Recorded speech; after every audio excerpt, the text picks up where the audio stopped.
Morning to all of you. Class 6th, subject SST, chapter 2nd, globe, latitudes and longitudes. Dear students, आप अपनी book का page number 12 निकालेंगे। वहाँ से आज हम पढ़ेंगे heat zones of the earth कि पृथ्वी के ताप कटिबंध।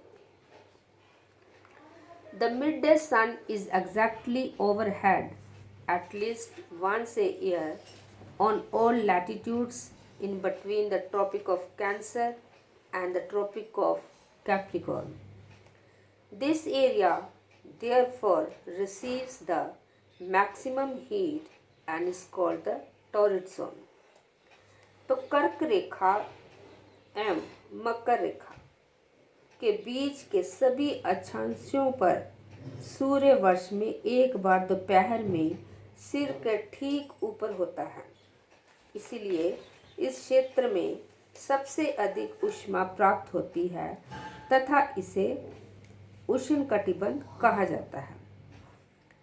The midday sun never shines overhead on any latitudes beyond the Tropic of Cancer and the Tropic of Capricorn. कर्क रेखा तथा मकर रेखा के बाद किसी भी अक्षांश पर दोपहर का सूर्य कभी भी सिर के ऊपर नहीं होता है। The angle of the sun rays goes on decreasing toward the poles. As such, the areas bounded by the Tropic of Cancer and the Arctic Circle in the northern hemisphere and the Tropic of Capricorn and the Antarctic Circle in the southern hemisphere have moderate temperatures. These are therefore called temperate zones. तो ध्रुव की तरह सूर्य की किरणें तिरछी होती जाती है। इस प्रकार उत्तरी गोलार्ध में कर्क रेखा एवं उत्तरी ध्रुव वृत्त तथा दक्षिणी गोलार्ध में मकर रेखा एवं दक्षिण ध्रुव वृत्त के बीच वाले क्षेत्र का तापमान मध्यम रहता है, इसलिए उन्हें शीतोष्ण कटिबंध कहा जाता है।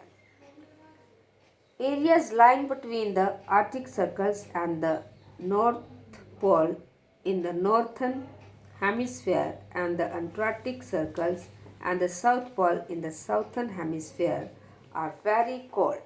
It is because here the sun does not rise much above the horizon. Therefore, its rays are always slanting and provides less heat. These are therefore called Friedrich zone, very cold. तो उत्तरी गोलार्ध में उत्तर ध्रुव वृत्त एवं उत्तरी ध्रुव तथा दक्षिण गोलार्ध में दक्षिण ध्रुव वृत्त एवं दक्षिणी ध्रुव के बीच के क्षेत्र में ठंड बहुत होती है, क्योंकि यहाँ सूरज क्षितिज से ज़्यादा ऊपर नहीं आ पाता है, इसलिए ये शीत कटिबंध कहलाते हैं। अब हम पढ़ेंगे कि व्हाट आर लॉन्गिट्यूड्स, कि लॉन्गिट्यूड्स क्या है, देशांतर क्या है। लॉन्गिट्यूड्स को हिंदी में हम बोलते हैं देशांतर। To fix the position of a place it is necessary to know something more than the latitudes of that place. You can see for example that Tonga Islands in the Pacific Oceans and Mauritius Islands in the Indian Oceans are situated on the same latitudes, such that 20 degrees S. Now, in order to locate them precisely, we must find out how far east or west these places are from a given line of reference running from the North Pole to the South Pole. These lines of references are called the meridians of longitude, and the distance between them are measured in degree of longitude. Each degree is further divided into minutes and minutes into seconds. They are semicircles and the distance between them decreases steadily polewards until it becomes zero at the poles where all the meridians meet. तो किसी स्थान की स्थिति को बताने के लिए उस स्थान के अक्षांश के अतिरिक्त कुछ और जानकारियाँ की आवश्यकता भी होती है। आप देख सकते हैं कि प्रशांत महासागर में स्थित टोंगा द्वीप अब हिंद महासागर में स्थित मॉरिशस द्वीप एक ही अक्षांश 20 डिग्री दक्षिण पर स्थित है।